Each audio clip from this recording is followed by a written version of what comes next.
शेर की तरह पूरी ताकत से तैयारी करनी है एग्जाम की। फ्यूचर ऑफ इंडिया स्वागत है आपका। इस प्लेलिस्ट में हम क्लास 9th का साइंस का चैप्टर नंबर 9 जिसका नाम है force and laws of motion, इस चैप्टर के सारे टॉपिक्स, कॉन्सेप्ट्स और एक्स्ट्रा क्वेश्चंस को कंप्लीट डिटेल में डिस्कस करेंगे। पूरे के पूरे चैप्टर को क्वेश्चन आंसर की फॉर्म में कन्वर्ट कर दिया है। इसका फायदा ये होगा कि जैसे जैसे हम टॉपिक्स कवर करते जाएंगे आपको पता चल जाएगा कि उस टॉपिक के ऊपर किस तरह से क्वेश्चन पूछा जा सकता है और आपको हर क्वेश्चन का एक सुटेबल आंसर भी मिल जाएगा। पूरे के पूरे चैप्टर को इन वीडियो लेक्चर्स में से पढ़ने के बाद जब आप अपनी साइंस की बुक में से पढ़ोगे तो आप रियलाइज करोगे कि हर एक टॉपिक को कंप्लीट डिटेल के अंदर हम पहले से ही डिस्कस कर चुके हैं। इन वीडियो लेक्चर्स को देखने का मैक्सिमम बेनिफिट तब होगा जब आप इन वीडियो लेक्चर्स को सीरियल ऑर्डर में देखोगे, मतलब लेक्चर 1 फिर 2 फिर 3 फिर 4 एंड सो ऑन। तो जल्दी से आप तैयार हो जाओ और वीडियो को लाइक करके अपनी अटेंडेंस लगा दो। इससे पहले वाले वीडियो लेक्चर के अंदर हमने जहां तक कवर कर लिया था अब उसके आगे कंटिन्यू करते हैं। नेक्स्ट क्वेश्चन पे आते हैं, what is inertia of motion. देखो इनर्शिया ना 3 तरह का होता है, inertia of rest, inertia of motion और इनर्शिया ऑफ डायरेक्शन। और इस क्वेश्चन में आपसे इनर्शिया ऑफ मोशन के बारे में पूछा जा रहा है। देखो इनर्शिया ऑफ मोशन की वजह से अगर कोई ऑब्जेक्ट मोशन में है तो वो अपने आप अपनी बॉडी को मोशन से रेस्ट पे नहीं ला सकता। अगर कोई ऑब्जेक्ट मोशन में है ना तो वो अपने मोशन की स्टेट को प्रिजर्व करके रखने की कोशिश करेगा। इसी को बोलते हैं इनर्शिया ऑफ मोशन। एग्जाम्पल मैं आपको देता हूं, उससे आपको और ज्यादा क्लियर हो जाएगा। इस डायग्राम में देखो, ये भाई साहब भागते हुए आ रहे हैं और ये बहुत ज्यादा हाई स्पीड पर भागते हुए आ रहे हैं, लेकिन आप देख रहे हो सड़क के अंदर आगे कितना बड़ा खड्डा है। तो किनारे पे पहुंचने के बाद ये रुक जाएंगे ना, ऐसा थोड़ी होगा कि खड्डा है सामने, इन्होंने देख भी लिया फिर भी अपनी बॉडी को रोक नहीं पा रहे, ऐसा थोड़ी होगा। ये किनारे पे पहुंचने के बाद रुक जाएंगे क्योंकि आगे डेंजर है, या तो ये घूम के जाएंगे या फिर किसी और रास्ते से जाएंगे। लेकिन अगली सिचुएशन के ऊपर आते हैं। ये देखो भाई साहब ने ना बॉल को हिट किया, अब ये वाली बॉल मोशन के अंदर है। आगे पहुंचने के बाद अब देखो इतना बड़ा खड्डा है, लेकिन ये वाली बॉल किनारे पे पहुंचने के बाद रुकेगी थोड़ी, ये वाली बॉल आगे मूव करती ही रहेगी और इसके अंदर गिर जाएगी। क्योंकि जो नॉन लिविंग ऑब्जेक्ट्स होते हैं ना, अगर वो मोशन के अंदर है तो वो अपने आप मोशन से रेस्ट पे नहीं आ सकते। जैसे इन भाई साहब ने बॉल को हिट कर दिया था तो बॉल मोशन में थी, तो किनारे पे पहुंचने के बाद बॉल मोशन से रेस्ट पे अपने आप नहीं आ जाएगी। लेकिन इससे पहले वाले केस में, इस वाले केस में देखो, ये वाले भाई साहब जब भाग के आ रहे थे तो किनारे पे पहुंचने के बाद ये जब चाहे अपनी बॉडी को मोशन से रेस्ट पे ला सकते हैं। अरे जो लिविंग ऑर्गेनिजम्स है ना, वो जब चाहे अपनी बॉडी को रेस्ट से मोशन में भी ला सकते हैं और मोशन से रेस्ट पे भी ला सकते हैं। आप जब चाहो अपनी बॉडी को रेस्ट से मोशन में ला सकते हो। आप चाहो तो उठ के अभी भागना शुरू कर सकते हो, और अगर आप भाग रहे हो तो जब चाहो आप रुक भी सकते हो, मतलब रेस्ट से मोशन में भी आ सकते हो, मोशन से रेस्ट पे भी आ सकते हो।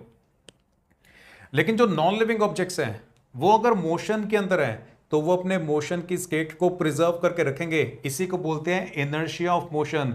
कोई मूविंग ऑब्जेक्ट है ना, वो अपने आप ही रेस्ट पे नहीं आ सकता, उसे रेस्ट पे लाने के लिए किसी और को उसके ऊपर फोर्स अप्लाई करनी पड़ेगी। क्लियर हुआ? एक और एग्जांपल देखो, जैसे यहां पे भी, यहां से अगर आप बॉल को रिलीज करते हो तो ये वाली बॉल अब मोशन के अंदर है, ये वाली बॉल अपने आप ही इस पॉइंट पे पहुंचने के बाद रुक नहीं सकती। अगर आप यहां से भागते हुए आ रहे हो तो आप किसी भी पॉइंट पे पहुंचने के बाद अगर चाहो तो अपनी बॉडी को रोक सकते हो।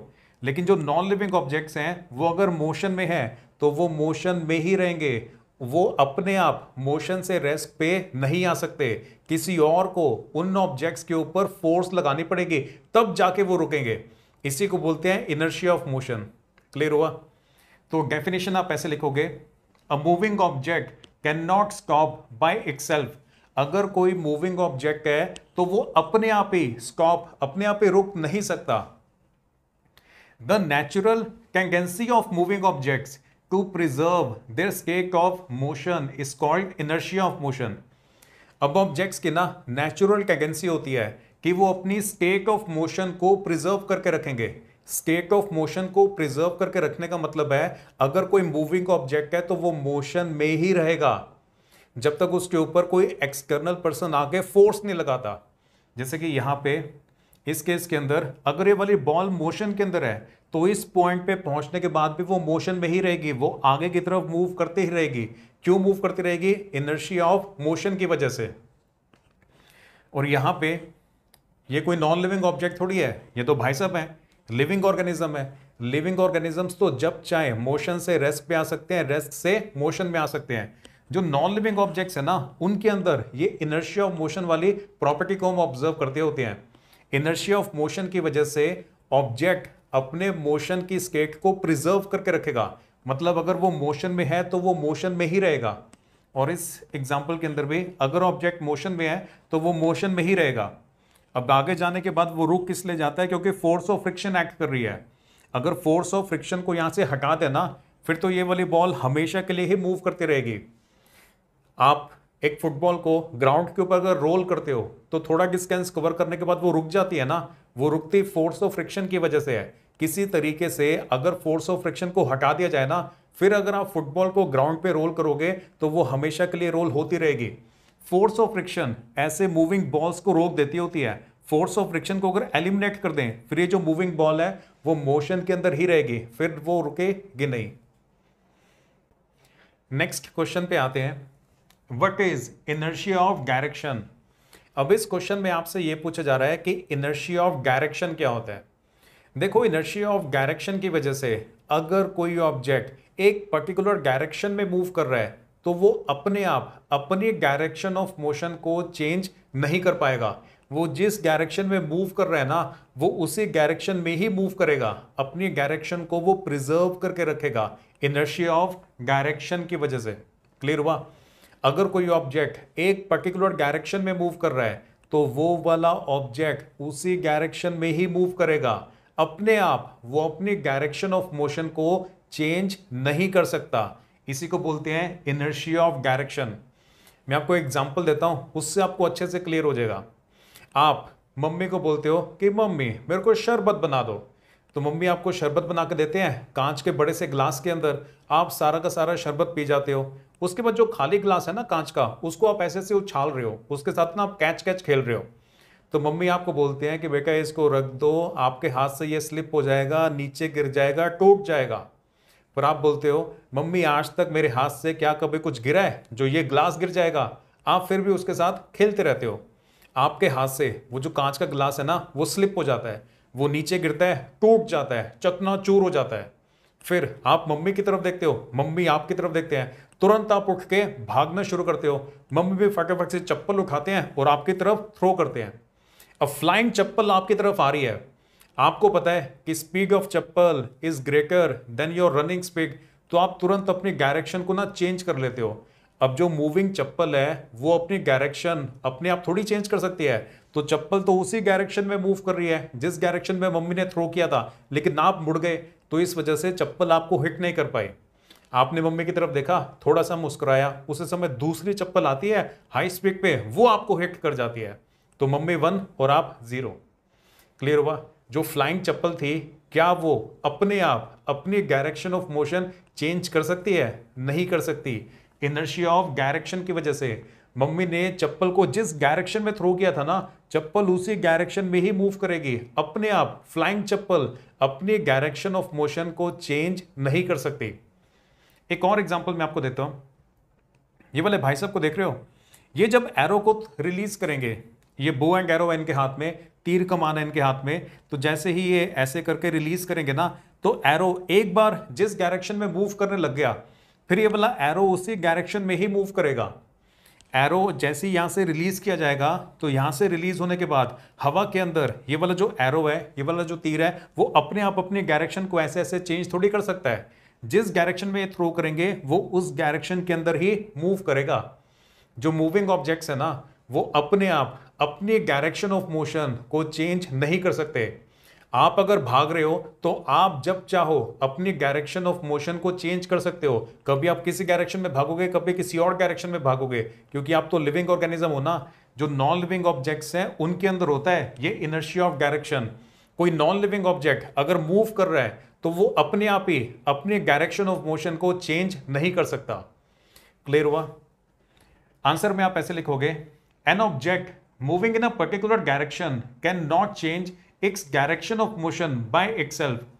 अगर कोई ऑब्जेक्ट है जो कि मूव कर रहा है एक पर्टिकुलर डायरेक्शन के अंदर, तो वो अपने आप अपनी डायरेक्शन ऑफ मोशन को चेंज नहीं कर पाएगा। This natural tendency of objects to preserve their direction of motion is called inertia of direction. ये जो ऑब्जेक्ट्स की नेचुरल टेंडेंसी है कि वो जिस डायरेक्शन में मूव कर रहे होते हैं उसी डायरेक्शन के अंदर ही मूव करते रहते होते हैं, मतलब उस डायरेक्शन ऑफ मोशन को प्रिजर्व करके रखते होते हैं, इसी को इनर्शिया ऑफ डायरेक्शन बोला जाता है। नेक्स्ट क्वेश्चन पे आते हैं, what is Galileo's law of inertia. अब इस क्वेश्चन में आपसे ये पूछा जा रहा है कि गैलीलियोस लॉ ऑफ इनर्शिया क्या है। देखो, सबसे पहले आए थे एरिस्टोटल, उसके बाद आए थे गैलीलियो, और उसके बाद आए थे न्यूटन। हमारे चैप्टर का नाम है ना force and laws of motion. इस चैप्टर के अंदर हमने न्यूटन के 3 लॉज ऑफ मोशन को डिस्कस करना है। न्यूटन का फर्स्ट लॉ, सेकंड लॉ और थर्ड लॉ। जो न्यूटन का फर्स्ट लॉ है ना, वो गैलीलियोस लॉ ऑफ इनर्शिया से ही बना हुआ है। तो न्यूटन का जो फर्स्ट लॉ है वो न्यूटन का नहीं है, वो गैलीलियो से बोरो किया हुआ है। जो गैलीलियो का ये वाला लॉ ऑफ इनर्शिया है ना, इसी को यूज करके न्यूटन का फर्स्ट लॉ बना हुआ है। चलो खैर, इससे पहले गैलीलियो लॉ ऑफ इनर्शिया की स्टेटमेंट पे आने से पहले आपको यह समझना पड़ेगा कि एरिस्टोटल क्या बोलते थे और फिर गैलीलियो क्या बोलते थे। एरिस्टोटल ये बोलते थे कि ऑब्जेक्ट्स को रेस्ट पे रहना अच्छा लगता है। तभी आप अपने आसपास देखो, जो भी ऑब्जेक्ट्स है ना, ज्यादातर ऑब्जेक्ट्स रेस्ट पे होंगे, और जो ऑब्जेक्ट्स मोशन में है वो भी थोड़े टाइम के बाद रेस्ट पे आ जाते हैं, क्योंकि ऑब्जेक्ट्स को रेस्ट पे रहना अच्छा लगता है। गैलीलियो को जो उनके मन में आता था ना, नहीं, एरिस्टोटल के जो भी मन में आता था वो बोल देते थे, उसे सपोर्ट करने के लिए कोई भी साइंटिफिक प्रूफ नहीं देते थे। गैलीलियो जो भी बोलते थे ना, उसे सपोर्ट करने के लिए हमेशा साइंटिफिक एक्सपेरिमेंटल प्रूफ भी दिया करते थे। न्यूटन ने भी जो कुछ भी बताया तो उसे सपोर्ट करने के लिए साइंटिफिक प्रूफ भी दिया, लेकिन एरिस्टोटल सिर्फ स्टेटमेंट्स देते थे। वो कैसे बनी है, उनका जो प्रूफ होता है वो नहीं देते थे। उनको मन में जो लगता था ना, बस वो वही बोल देते थे। तो एरिस्टोटल ने क्या बोला था? एरिस्टोटल बोलते ऑब्जेक्ट्स को रेस्ट पे रहना अच्छा लगता है। तभी आप अपने आसपास देखो, जो ऑब्जेक्ट्स हैं वो रेस्ट पे हैं। आप अपने रूम में देखो, ज्यादातर जो ऑब्जेक्ट्स हैं वो रेस्ट पे हैं, और जो ऑब्जेक्ट्स मोशन में भी है ना, वो भी थोड़े टाइम के बाद रेस्ट पे आ जाते हैं। क्यों आ जाते हैं? क्योंकि उनको रेस्ट पे रहना अच्छा लगता है। ये एरिस्टोटल बोलते थे, और ये वाली बात पूरी तरह से गलत है। अब क्या सही है वो गैलीलियो ने बताया। गैलीलियो ने ये बताया कि अगर कोई ऑब्जेक्ट मोशन में है ना, अगर कोई ऑब्जेक्ट मूव कर रहा है, तो थोड़े टाइम के बाद वो रुक जाता है। वो इसलिए रुक जाता है क्योंकि उसके ऊपर फोर्स ऑफ फ्रिक्शन एक्ट कर रही होती है। अगर कोई ऑब्जेक्ट मोशन में है तो थोड़ा डिस्टेंस कवर करने के बाद वो रुक जाता है, क्योंकि फोर्स ऑफ फ्रिक्शन एक्ट कर रहा होता है। आप ना एक फुटबॉल को लो, फुटबॉल को गार्डन के अंदर जाके आप ऐसे जमीन पे रोल करो, तो फुटबॉल थोड़ा डिस्टेंस कवर करेगी और उसके बाद रुक जाएगी, because of force of friction. उसी फुटबॉल को ना अगले दिन आप अपने स्कूल ले जाना, वहां पे जो ऐसा फ्लोर होगा ना जहां पे घास नहीं होगी, जो ऐसा फ्लोर होगा ना जहां पे नीचे मार्बल होगा या टाइल्स लगी होंगी, वहां पे आप फुटबॉल को रोल करना, तो आप देखना ज्यादा डिस्टेंस कवर करेगी। फिर अगर नीचे वाला जो सरफेस है ना वो कांच का बना दिया जाए, आपके स्कूल के अंदर तो नीचे वाला सरफेस कोई भी ऐसी जगह नहीं होगी जहां पे नीचे वाला सरफेस कांच का हो। अगर नीचे वाला सरफेस कांच का बना दिया जाए, वहां पे फिर आपको बोला जाए ना फुटबॉल को रोल करो, आप देखना फुटबॉल कांच के सरफेस के ऊपर बहुत ज्यादा दूर तक जाएगी। हल्का सा ही आप फोर्स अप्लाई करोगे, उसी से फुटबॉल बहुत ज्यादा दूर तक जाएगी। घास के ऊपर जब आपने फुटबॉल को रोल किया था, उसने थोड़ा डिस्टेंस कवर किया था। स्कूल के अंदर जहां पे मार्बल या टाइल्स लगे हुए थे, वहां पे जब आपने फुटबॉल को रोल किया तो फुटबॉल ज्यादा दूर तक गई थी। और अगर नीचे वाला सरफेस कांच का बना देना, उसके ऊपर आप फुटबॉल को रोल करोगे तो वो बहुत ज्यादा दूर तक जाएगी, क्योंकि कांच के सरफेस के ऊपर ना जो फोर्स ऑफ फ्रिक्शन है वो काफी कम हो जाता है। ग्राउंड में जो फोर्स ऑफ फ्रिक्शन थी वो ज्यादा थी, तभी फुटबॉल थोड़ा डिस्टेंस आगे जाएगी फिर रुक जाएगी। आपके स्कूल में जहां पे टाइल्स लगी हुई थी वहां पे फोर्स ऑफ फ्रिक्शन कम हो गया था, तभी फुटबॉल ज्यादा दूर तक गई थी। कांच का सरफेस होगा ना, वहां पे फोर्स ऑफ फ्रिक्शन और ज्यादा कम होगी, तो फुटबॉल वहां पे बहुत ज्यादा दूर तक जाएगी। पर रुक इसलिए जाएगी क्योंकि थोड़ा बहुत फोर्स ऑफ फ्रिक्शन तो एक्ट कर रहा होता है ना। गैलीलियो ने यह बताया कि ऑब्जेक्ट्स को कुछ भी अच्छा या बुरा नहीं लगता। जो ऑब्जेक्ट्स हैं उनके अंदर कोई फीलिंग्स नहीं होती हैं, वो तो नॉन लिविंग ऑब्जेक्ट्स हैं, तो वो रुक इसलिए जाते हैं क्योंकि फोर्स ऑफ फ्रिक्शन एक्ट कर रहा होता है। और गैलीलियो का लॉ, जो लॉ ऑफ इनर्शिया है, वो ये बोलता है अगर कोई ऑब्जेक्ट मोशन में है तो वो मोशन में ही रहेगा, अगर उसके ऊपर कोई भी अनबैलेंस्ड फोर्स नहीं एक्ट कर रही है तो। अगर आप ऑब्जेक्ट के ऊपर कोई अनबैलेंस्ड फोर्स नहीं लगाओगे, अगर आप ऑब्जेक्ट के ऊपर कोई फोर्स नहीं लगाओगे ना, तो अगर ऑब्जेक्ट मोशन में है तो वो मोशन में ही रहेगा। जैसे जो नीचे वाला जो फोर्स ऑफ फ्रिक्शन है ना, अगर उसे खत्म कर दें, फिर ये वाला ऑब्जेक्ट अगर मोशन में है तो वो मोशन में ही रहेगा, फिर वो रुकेगा नहीं। एक्चुअल में रुक इसलिए जाता है क्योंकि फोर्स ऑफ फ्रिक्शन एक्ट कर रही होती है। समझ आया? गैलीलियोस लॉ ऑफ इनर्शिया को देख लो आप ना। Galileo's law of inertia states that objects in motion remain in motion if no unbalanced forces act on them. Galileo का जो लॉ ऑफ इनर्शिया है वो ये बोलता है अगर कोई ऑब्जेक्ट मोशन में है, objects in motion remain in motion, objects in motion remain in motion, अगर कोई ऑब्जेक्ट मोशन में है तो वो मोशन में ही रहेगा, अगर आप उसके ऊपर कोई अनबैलेंस फोर्स ना लगाओ तो। जैसे यहां पे फोर्स ऑफ फ्रिक्शन थी ना, वो रोक देती थी इस बॉल को। अगर फोर्स ऑफ फ्रिक्शन रिमूव कर दें, फिर ये वाली बॉल को अगर मोशन में ले आए तो वो हमेशा के लिए मोशन में ही रहेगी। समझ आ गया? एरिस्टोटल क्या बोलते थे वो क्लियर हो गया? एरिस्टोटल बोलते थे ऑब्जेक्ट्स को रेस्ट पे होना अच्छा लगता है, तभी आप अपने आसपास देखो ज्यादातर ऑब्जेक्ट्स रेस्ट पे हैं, और जो मोशन में है वो भी थोड़े टाइम के बाद रेस्ट पे आ जाते हैं। ये एरिस्टोटल बोलते थे। और ये सही है या गलत है? पूरी तरह से गलत है। ऑब्जेक्ट्स को कुछ भी अच्छा या बुरा नहीं लगता। गैलीलियो क्या बोलते थे वो क्लियर हो गया? गैलीलियो ये कहते थे ऑब्जेक्ट जो मोशन में है वो थोड़े टाइम के बाद रुक जाता है, वो फोर्स ऑफ फ्रिक्शन की वजह से रुक जाता है। अगर फोर्स ऑफ फ्रिक्शन को कम कर देंगे ना तो ऑब्जेक्ट ज्यादा डिस्टेंस कवर करेगा। जैसे ये एक्सपेरिमेंट तो आप करके भी देख सकते हो, गार्डन के अंदर आप बॉल को रोल करो, फुटबॉल को, थोड़ा डिस्टेंस कवर करेगी, उतनी ही फोर्स से टाइल्स वाले सरफेस के ऊपर फुटबॉल को रोल करो, ज्यादा डिस्टेंस कवर करेगी क्योंकि फोर्स ऑफ फ्रिक्शन कम हो गई है। कांच का सरफेस अगर बना दिया जाए, वहां पे अगर आप फुटबॉल को रोल करोगे बहुत ज्यादा डिस्टेंस कवर करेगी क्योंकि फोर्स ऑफ फ्रिक्शन और ज्यादा कम हो गया है। और अगर फोर्स ऑफ फ्रिक्शन को पूरी तरह से हटा ही दिया जाए, फिर तो फुटबॉल अगर एक बार मोशन के अंदर आ गई तो वो मोशन में ही रहेगी। तो गैलीलियो ने ये अपना लॉ ऑफ इनर्शिया भी दे दिया था। गैलीलियो का लॉ ऑफ इनर्शिया कहता है objects in motion remain in motion, अगर कोई ऑब्जेक्ट मोशन में है तो वो मोशन में ही रहेगा, अगर आप उसके ऊपर कोई अनबैलेंस्ड फोर्स ना लगाओ। अगर आप ऑब्जेक्ट के ऊपर फोर्स नहीं लगाओगे ना तो वो मोशन में है तो मोशन में ही रहेगा। जैसे यहां पे मोशन में है, फोर्स ऑफ फ्रिक्शन हटा दो, फिर ये मोशन में ही रहेगा। न्यूटन के तीनों लॉस को एक एक करके हम डिस्कस करेंगे। जो न्यूटन का फर्स्ट लॉ है वो तो यही है, जो गैलीलियो का लॉ ऑफ इनर्शिया है ना, इसी से न्यूटन का फर्स्ट लॉ बना हुआ है। नेक्स्ट टॉपिक पे आते हैं, गैलीलियोस इंक्लाइंड प्लेन एक्सपेरिमेंट। देखो इससे पहले जो हमने डिस्कस किया ना, ये वाला जो गैलीलियोस लॉ ऑफ इनर्शिया था, उसके अंदर गैलीलियो ने ये बोला था ना objects in motion remain in motion, अगर ऑब्जेक्ट मोशन में है तो वो मोशन में ही रहेगा, अगर उसके ऊपर कोई फोर्स नहीं लग रही तो।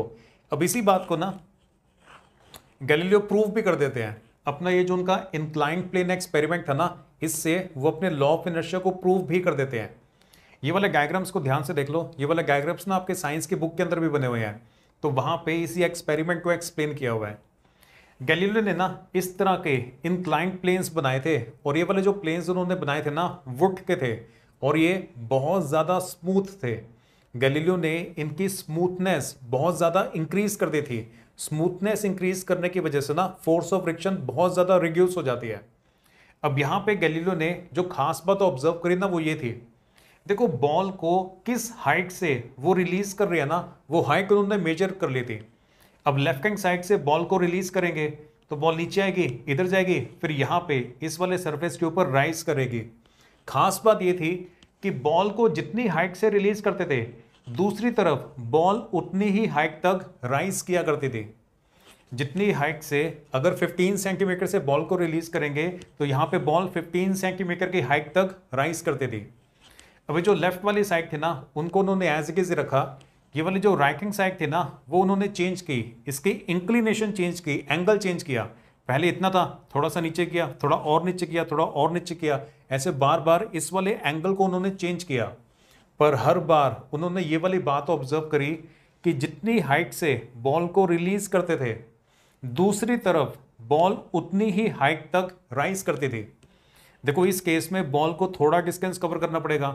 इसको जब थोड़ा सा ऐसे करके रखेंगे तो बॉल ज्यादा डिस्टेंस कवर करती थी लेकिन उतनी ही हाइट तक जब तक नहीं पहुंच जाती मूव करती रहती थी।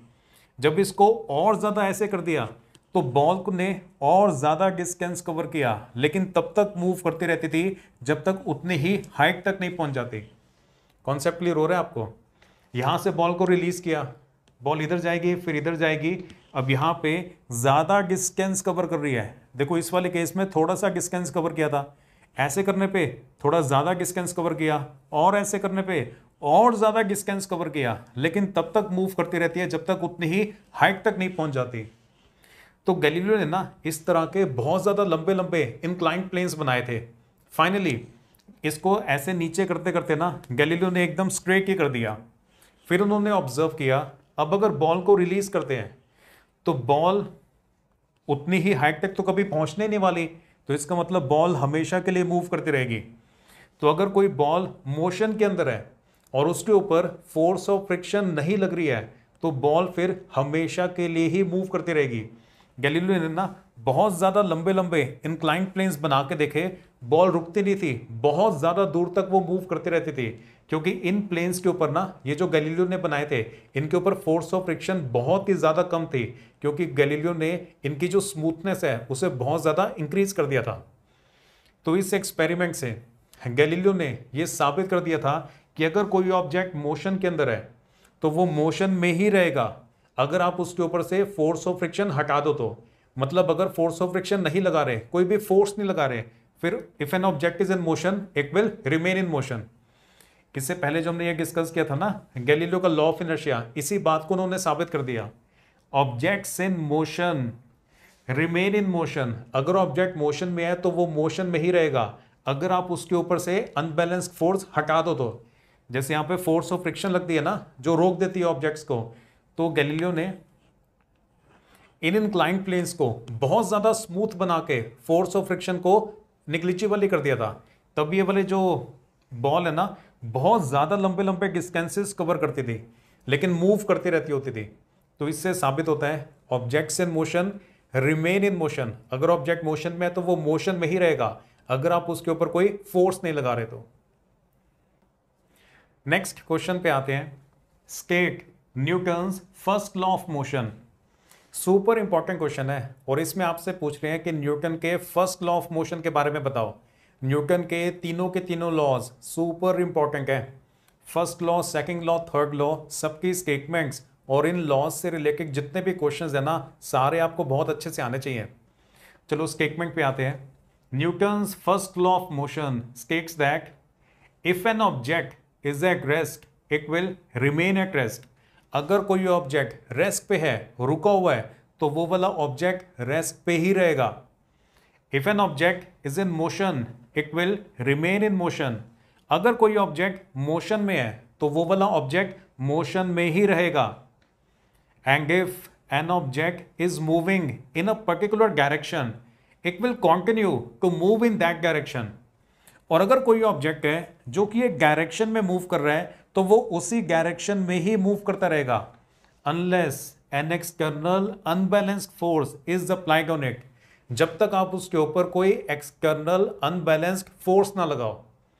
अगर कोई ऑब्जेक्ट रेस्ट पे है तो वो वाला ऑब्जेक्ट रेस्ट पे ही रहेगा जब तक आप उसके ऊपर कोई फोर्स नहीं लगाओगे। आपके रूम में भी इतने सारे ऑब्जेक्ट्स हैं जो कि रेस्ट पे रुके हुए हैं, अब वो रुके ही रहेंगे, अपनी पोजीशन पर ही रहेंगे जब तक आप उनके ऊपर कोई फोर्स नहीं लगाते। अगर कोई ऑब्जेक्ट मोशन में है तो वो वाला ऑब्जेक्ट मोशन में ही रहेगा जब तक आप उसके ऊपर कोई फोर्स नहीं लगाते। और इस बात को तो गैलीलियो ने साबित भी कर दिया था। इससे पहले जो हमने डिस्कस किया है ना, गैलीलियो का इंक्लाइन प्लेन एक्सपेरिमेंट और गैलीलियो का जो लॉ ऑफ इनर्शिया है, वो यही बात तो बोलता है कि अगर कोई ऑब्जेक्ट मोशन में है तो वो मोशन में ही रहेगा जब तक आप उसके ऊपर कोई फोर्स नहीं लगाओगे। और अगर कोई ऑब्जेक्ट एक पर्टिकुलर डायरेक्शन में मूव कर रहा है तो वो वाला ऑब्जेक्ट उसी डायरेक्शन में ही मूव करता रहेगा जब तक आप उसके ऊपर कोई फोर्स नहीं लगाते, एक्सटर्नल अनबैलेंस्ड फोर्स नहीं लगाते। क्लियर हुआ? तो बस ये वाले जो 3 पॉइंट्स है ना, कि अगर ऑब्जेक्ट रेस्ट पे है तो रेस्ट पे रहेगा, अगर मोशन में है तो मोशन में रहेगा, अगर वो किसी डायरेक्शन में मूव कर रहा है तो उसी डायरेक्शन में ही मूव करता रहेगा जब तक उसके ऊपर कोई फोर्स नहीं लगती। इन्हीं 3 पॉइंट्स को कंबाइन कर दो तो वो न्यूटन का फर्स्ट लॉ बन जाता है। दोबारा से देखो, Newton's first law of motion states that if an object is at rest it will remain at rest. अगर कोई ऑब्जेक्ट रेस्ट पे है तो वो रेस्ट पे ही रहेगा। If an object is in motion it will remain in motion. अगर कोई ऑब्जेक्ट मोशन में है, मूव कर रहा है, तो वो मोशन में ही रहेगा। And if an object is moving in a particular direction it will continue to move in that direction. और अगर कोई ऑब्जेक्ट एक स्पेसिफिक डायरेक्शन में मूव कर रहा है तो वो उसी डायरेक्शन में ही मूव करता रहेगा unless an external unbalanced force is applied on it. जब तक उसके ऊपर कोई एक्सटर्नल अनबैलेंस्ड फोर्स नहीं लगती। अगर ऑब्जेक्ट रेस्ट पे है तो वो रेस्ट पे रहेगा जब तक उसके ऊपर कोई फोर्स नहीं लगती। अगर ऑब्जेक्ट मोशन में है तो वो मोशन में रहेगा जब तक उसके ऊपर कोई फोर्स नहीं लगाई जाती।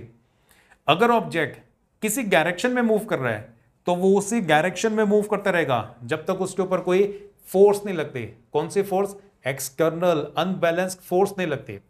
क्लियर हुआ? तो बस इन तीनों पॉइंट्स को कंबाइन कर दो, ये हमारे न्यूटन के फर्स्ट लॉ की स्टेटमेंट बन जाती है और ये आपको बहुत ज्यादा अच्छे तरीके से याद होनी चाहिए। नेक्स्ट क्वेश्चन पे आते हैं। Why do passengers feel a backward jerk when a bus suddenly starts to move forward? अब इस क्वेश्चन में आपसे ये पूछा जा रहा है कि जो बस है ना, बस जब एकदम से स्टार्ट होती है तो अंदर जो पैसेंजर्स खड़े हुए हैं उन्हें ऐसे बैकवर्ड जर्क क्यों लगता है? मतलब बस अगर एकदम से मूव करना स्टार्ट कर दे तो जो पैसेंजर है उसे एकदम ऐसे बैकवर्ड जर्क लगता है, मतलब पीछे की तरफ ऐसे झटका लगता है। ऐसा क्यों होता है?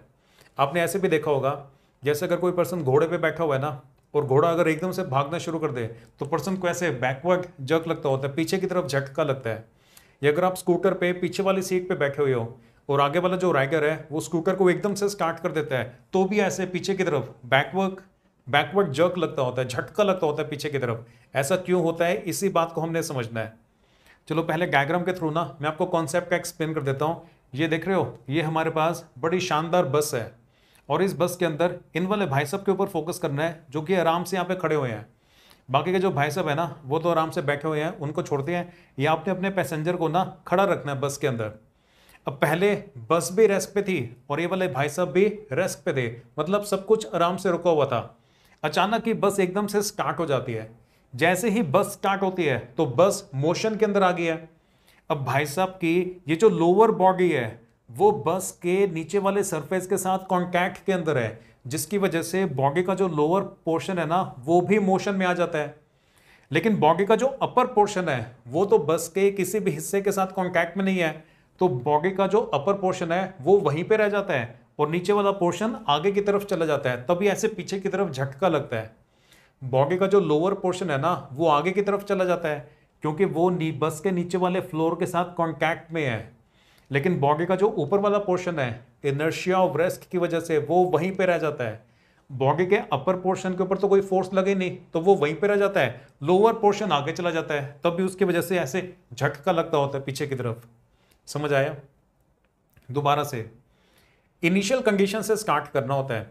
Initially the passenger and the bus both are at rest. Starting में तो सारा कुछ रेस्ट पे ही है। When the bus suddenly starts bus comes into motion. जैसे ही बस स्टार्ट होती है तो बस मोशन में आ जाती है। The lower part of the passengers body is in contact with the floor of the बस। पैसेंजर की बॉडी का जो लोअर पार्ट है वो बस के नीचे वाले सरफेस, बस के फ्लोर के साथ कांटेक्ट के अंदर है, जिसकी वजह से बस अगर मूव करेगी तो बॉडी का लोअर पार्ट भी मूव करेगा। But upper part of the body remains at rest due to inertia of rest. Body का जो ऊपर वाला हिस्सा है इनर्शिया ऑफ रेस्ट की वजह से वो रेस्ट पे ही रहता है, ऊपर वाले हिस्से पे तो कोई फोर्स लगी नहीं है, नीचे वाला हिस्सा तो बस के फ्लोर के साथ कांटेक्ट में था ना, जिसकी वजह से वो भी थोड़ा सा आगे चला गया। ऊपर वाला बॉडी का ऊपर वाला हिस्सा वहीं पे रह गया, तो अपर हिस्सा वहीं रह जाता है, नीचे वाला हिस्सा आगे चला जाता है, तभी पैसेंजर को ना ऐसे पीछे की तरफ थोड़ा सा झटका लगता होता है। समझ आया? चलो इसी बात को ना आप अपने आंसर में ऐसे लिखोगे, हमेशा इनिशियल कंडीशन से स्टार्ट करना होता है। ये देखो, initially the passenger and the bus both are at rest. Starting के अंदर पैसेंजर भी और बस सारा कुछ रेस्ट पे है। When the bus suddenly starts it comes into motion. जैसे ही बस स्टार्ट होती है तो बस मोशन के अंदर आ जाती है। The lower body of the passenger is in contact with the floor of the bus, so it also comes into motion. Passenger की, ये देखो, पैसेंजर की बॉडी का जो लोअर पार्ट है वो बस के फ्लोर के साथ कांटेक्ट में है, तो बस मोशन में आती है तो पैसेंजर की बॉडी का जो लोअर पार्ट है वो भी मोशन में आ जाता है। The lower part of the body of passenger is in contact with the floor of the bus, so it also comes into motion. Clear हो गया था? But the upper body remains at rest due to inertia of rest. इस line के number हैं सारे। The upper body remains at rest due to inertia of rest, ये जरूर लिखना है आपने। बॉडी का जो ऊपर वाला हिस्सा है उस पर तो कोई फोर्स नहीं लगी, इनर्शिया ऑफ रेस्ट की वजह से वो रेस्ट पे ही रहती है। Hence the passenger feels a backward jerk. इसी की वजह से पैसेंजर को बैकवर्ड जर्क लगता है। जर्क का मतलब झटका, बैकवर्ड का मतलब पीछे के डायरेक्शन में। बॉडी का जो ऊपर वाला हिस्सा है वो वहीं पे रह जाता है, बॉडी का जो नीचे वाला हिस्सा है वो आगे चला गया, तभी ऐसे बैकवर्ड जर्क लगता है। क्लियर हुआ? कभी स्कूटर के ऊपर आपको ऐसे लगा बैकवर्ड जर्क? स्कूटर के ऊपर या एक्टिवा के ऊपर आप पीछे वाली सीट पे बैठे हुए हो और जो आगे वाला राइडर है जो चला रहा है एक्टिवा को, उसने एकदम से स्पीड इंक्रीज करी, तो जो पीछे पर्सन बैठा होता है ना उसे ऐसे जर्क लगता होता है, क्योंकि जो लेग्स होती है वो तो कॉन्टैक्ट के अंदर होती है। बॉडी का जो लोअर हिस्सा है वो तो स्कूटर की बॉडी के साथ कॉन्टैक्ट के अंदर होता है, तो स्कूटर आगे जाएगा तो बॉडी का लोअर पोर्शन भी आगे जाएगा, लेकिन जो अपर पोर्शन होता है वो इनर्शिया ऑफ रेस्ट की वजह से वहीं रह जाता है, तो वो वहीं रह जाता है, बाकी लोअर बॉडी आगे जाती है, तो ऐसे झटका लगता होता है। क्लियर हुआ?